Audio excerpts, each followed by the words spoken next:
Ukrainian intelligence officers are attacking the occupiers in the Black Sea. Unique footage of a naval battle from the main intelligence directorate. Ukraine is above Russia. Who will win the drone race? The factory of death in Russia's Yelabuga. Russia has crossed all boundaries.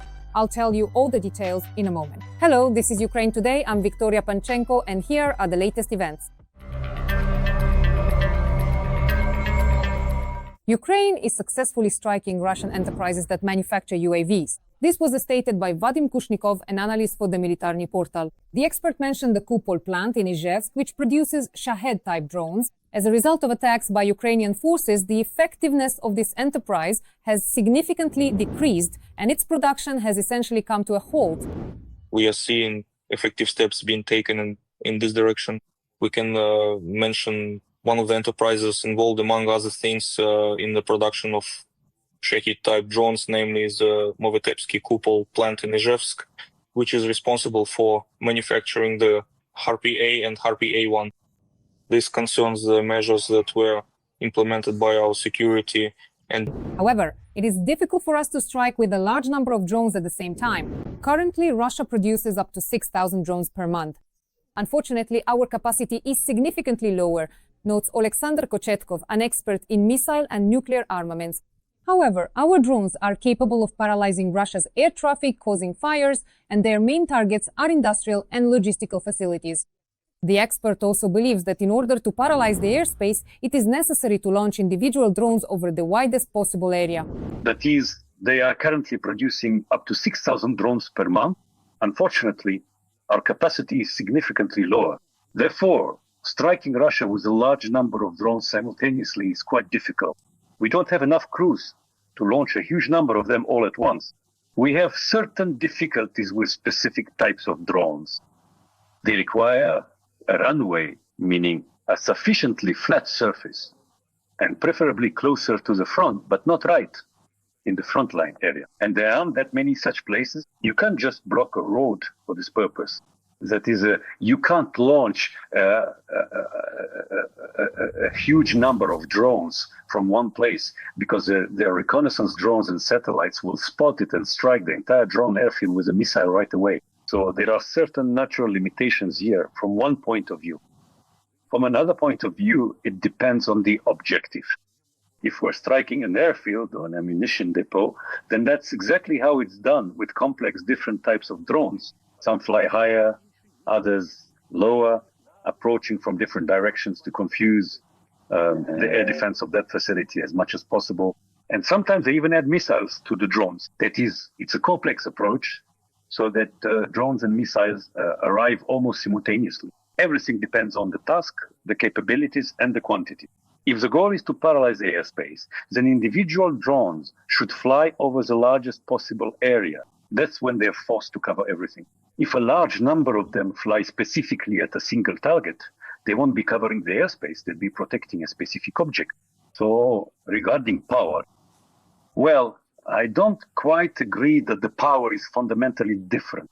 By the way, the Shahed has been upgraded. It can now fly up to 1,500 kilometers, and there's even information suggesting it can go farther. So we don't have any Shaheds. The Shahed is a very effective and very successful design from the perspective of design, aerodynamics, and other flight capabilities. It's a very successful and highly efficient design. Unfortunately, we still can't replicate it, yet we're trying, but we haven't managed to do it. By the way, the roots of this design trace back to Germany and Israel. In other words, civilized countries have created a very efficient design. It's now being used profitably. So when it comes to drones, what matters much more isn't the amount, whether it's 50 or 20 kilograms of explosives, but precision. Precision is far more important. Every meter of accuracy adds much more value than, say, 10 extra kilograms of explosives. By the way, the Good has shown exclusive footage of FPV drones being used in open sea. For the first time, FPV boat drones were used by the Raven Troop Unit, part of the Timur Special Unit, during a raid near the coast of Crimea on the 11th of September 2024. Thanks to this, GUR fighters were able to suppress the enemy's firing positions on the Petrobudovanets gas extraction platform in the Black Sea, and the occupiers suffered losses among both personnel and equipment.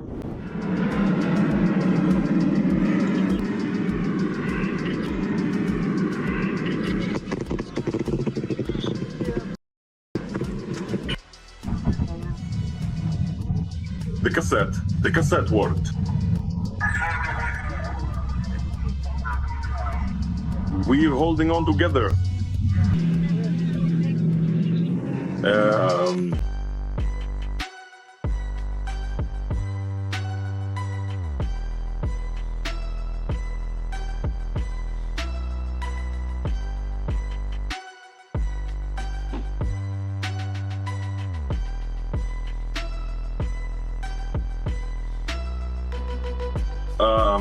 And just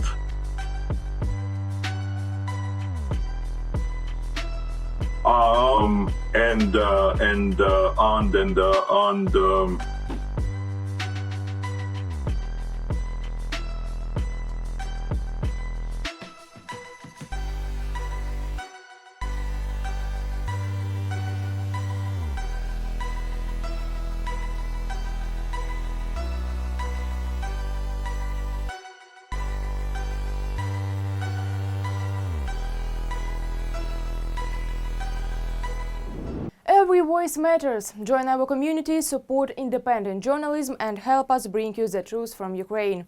Become a member of Ukraine today. Join us now. Notably, the armed forces of Ukraine have enough trained drone pilots, but there aren't enough drones themselves. This was noted by Maxim Butulin, the chief sergeant of the 54th Separate Mechanized Brigade named after Mazepa. The army is like an organism. They say that we take a long time to adapt to something new, but what you can't take away from the army is that it is very good at quickly training a large number of people. And that's why over the past month, we managed to make a very significant leap forward. And in principle, we already have enough pilots to use drones at full capacity. If we talk about the total number of drones needed, let's say, for the fighters per day, what do you think, how many is that really? Because right now, the president is talking about the goal of producing 550,000 interceptor drones per day to supply to the front. The thing is, it all depends on the section of the front. If we take, for example, the Sumy direction, of course, they need multiple times more drones there than, say, on our section, because they don't use them as actively here. There is a need. I think the need isn't limited to just a few dozen. Probably we need more. That's it. But we need to approach this information in a differentiated way, because the Ukrainian mentality, of course, wants to stockpile, to have a couple hundred in reserve. But now is not the time to create such reserves. Now is the time to use them, to keep them in the areas that are really being attacked by these drones. By the way, Russia is expanding the production of strike drones in the city of Alabuga. Satellite images show that dozens of new buildings have appeared near the Alabuga plant in Tatarstan, including dormitories and production workshops. Once construction is completed, up to 40,000 workers will be able to work at this facility. The armed forces of Ukraine also described the main difference in how Russian drone operators work. If an enemy FPV drone doesn't have time to return, it simply drops its explosive on the nearest target.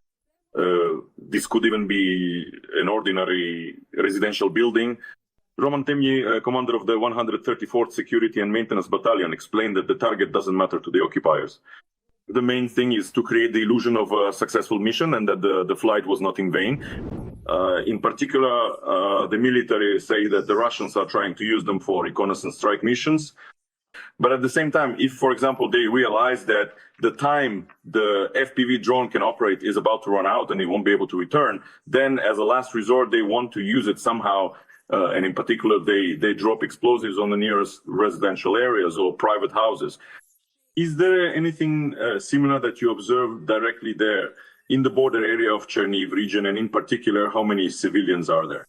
Are there any civilians at all? Regarding this tactic of using FPV drones, of course, it is logical. And unfortunately, yes, it is cynical. In order not to waste a drone for nothing, it is used against any object that might be of any interest. This could be any private house with any kind of antenna where they can imagine it's some sort of radio communication or something else. And even without that, the enemy simply needs to hit something just to create the impression, to have it recorded that this sortie was not in vain. As for the local population, yes, they remain under significant threat because the enemy is increasing their capabilities in using drones. And losses among the civilian population have never concerned or bothered them. That's why I urge everyone to be very cautious. If possible, do not ignore the air raid alert. Do not ignore it if you hear a drone, and take this very, very seriously. Is it possible for certain evacuation convoys to literally enter the border areas? Or is that area too dangerous and even evacuation is no longer being carried out there? You see, evacuation is carried out even under the most difficult conditions on the line of combat contact. Yes, it all depends on the circumstances that arise. Fortunately, the situation here is tense, but not yet so critical that it has become a completely dead zone where entry is impossible. So for now, such opportunities remain open. To effectively counter massive attacks by Russian Shaheds, Ukraine needs between 10 and 30,000 interceptor drones every month. This was reported by aviation expert Bohdan Dolince. He noted that some models of interceptors are already capable of destroying up to 70% of enemy targets, but the critical issue remains the number of systems and trained crews. And that is why, of course, the search for alternative means of counteraction, such as interceptor drones, is in high demand. The data coming in regarding their effectiveness indicate that some models guarantee the destruction of up to 70% of enemy targets. But of course, the key issue is that a large number of these systems need to be supplied for Ukraine's needs. As of today, the minimum monthly requirement is from 10 to 30,000 of such drones. And there is also an acute need to train hundreds or possibly even up to 1,000 qualified crews who would be able to operate these systems. Ukraine needs 10 to 30,000 interceptor drones per month. And by simple arithmetic, if you calculate and recall the figure of 5,200 drones produced by Russia in June, that's about 2 to 6 drones per one enemy target. That's the kind of arithmetic we're talking about, right, Mr. Bohdan? So to destroy one Shahed, for example, it takes about 2 to 6 of interceptor drones. Well, look, to destroy one Shahed, in reality, it usually takes 2, maybe even 3 of these interceptor drones. But there's another issue here. In order to intercept a Shahed, you need to have the required number of those drones positioned along the entire route it might take. And we understand that one day a Shahed might fly over the Chernihiv region and another day over the Sumy region. And we can't predict and deploy the necessary number of interceptors along the routes because the enemy adapts their flight paths. And in fact, the use of these systems will, of course, roughly correspond to the number of drones that Russia launches, that is from 5 to 10,000 drones per month. But in order to provide protection, that is to saturate all regions and deploy the necessary crews and pilots across the entire territory of Ukraine, much more will actually be needed in the first months.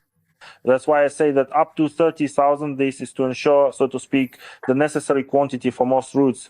But after that, the need will, of course, decrease, yet it will remain no lower than 10,000 per month, considering the number of systems Russia is using. By the way, Ukrainian defenders are hunting enemy targets around the clock, working with radars, UAV interceptors, air defense systems, and mobile fire teams. But even during breaks between shifts, they don't lose their spirits. The frontline drones and a small DJ set during a break between incoming attacks.